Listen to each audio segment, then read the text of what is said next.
is, a neurologist, I doubt that you see a patient that you saw 20 years ago. I mean, the chance, just in terms of the way your career progresses, where you go, where they live, where they move, But I wonder if neurologists were had to look at the patients and then ask themselves, would that patient be where they were now if I had done something differently sooner? Or also, it's not just on you.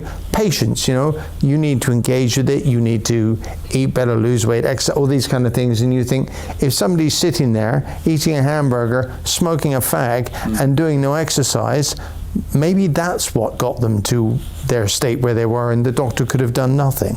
But I have a nice sort of nutshell example for what you just described as well, which is the lumbar puncture. I don't know whether we've discussed this before. I know, I've had enough of them. Yes, but have you ever had one? No, I didn't. You should try. But for a placebo arm, maybe I could. There have been studies like that.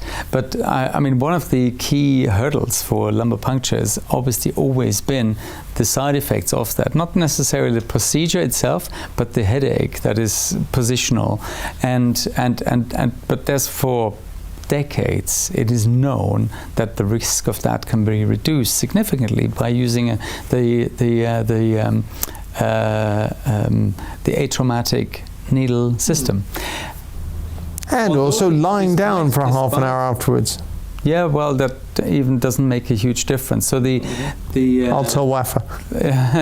Yes, I think these were also the things that were used, right? Caffeine and lying down and drinking a lot of water. None of them really evidence-based. But what is evidence-based is clearly the needle shape and type. Oh, you mean the ones where it's not the needle's more of a hole in it rather than that one that you use to take blood, where it's got that really quite a large. You want to be as painless as possible. That's why you have a cutting needle through the skin. Yeah. That's fine. But you don't want the same type of needle to puncture your dural fibers or cut them. Essentially, it drains more out, doesn't it? Yeah. And so with the pencil pointed needle, the risk of that is much reduced. Now, as I said, this evidence is out there, and we've contributed to that as well. Over 10 years ago, we published. We at Barts. And yes, and that is, and it also showed that there is a cost saving with that, right? Because people don't have to come back to A&E, have to see their GPs, don't have to have a blood patch to actually seal that opening, don't have days off work. All of that adds up. Now, what you said was people don't follow up patients. That's exactly the case here as well. You have your lumbar puncture in the hospital, then you go home. Who do you see next is not the person who actually did it. So you don't get the feedback. Exactly, you don't get that feedback. It's the GP, or you just suffer at home, etc. And so this sort of transformative power, as it were, of feedback, I think is just not in personally, I had my first lumbar puncture. Yeah.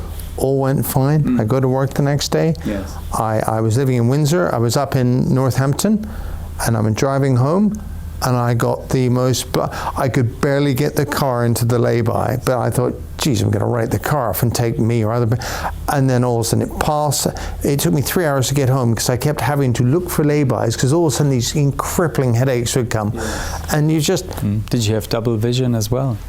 Because that sometimes happens with... I've had diplopia with my MS almost from day one, so it's, I don't know, but it's just, it was just deeply unpleasant. But you're right, there's nobody that I could feed back to. I couldn't ring up the guy who did it and say, by the way, and because he went, oh, you'll be fine. And I thought, I'll be fine, and you're sort of a 23-year-old boy, you're pretty unbreakable in your head. But it was like, whoa, and enough to make you stop the car. But you're right, there's nobody then to feed them. I related to anecdotally now, sort of 30 years later, but that was, I'm pretty sure they may have changed their approach were they to know that Unfortunately, the approach is still quite Really? limited to a few centres. Not even across London you will Are these needles easy to get? I mean, they're easy to get.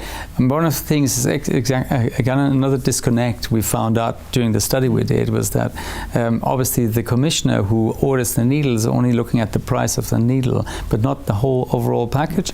Of course, the atraumatic needle costs £3 instead of £1, and therefore he rather buys the £1. oh, you irresponsible doctors using all these expensive needles. Yes, but these sort of obviously the after effects, which actually add up the cost, are not really included in that. Yeah, well, I mean, what are they judged on? They're judged on saving money in procurement. Yes. Yeah, on nothing else. Nobody comes and taps them on the shoulder. You're right. It's just. I mean, people. Reward drives behavior, and if you're a bonus to save money, or that's your job, that's all you do. Sod it. I'm not interested in patients, after effects, anything. Saving money, and these needles are 1/3 of the price.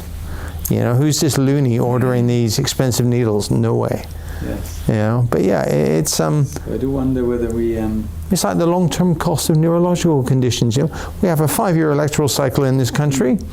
I mean, arguably we're going to get a new health minister relatively soon. They'll have a year to bed in, a year to make change, and then 3 years to worry about being elected again. And it's just, you think, and nothing, whereas these MS, 20, 30, 40 years, it's a hard conversation to have. Yes.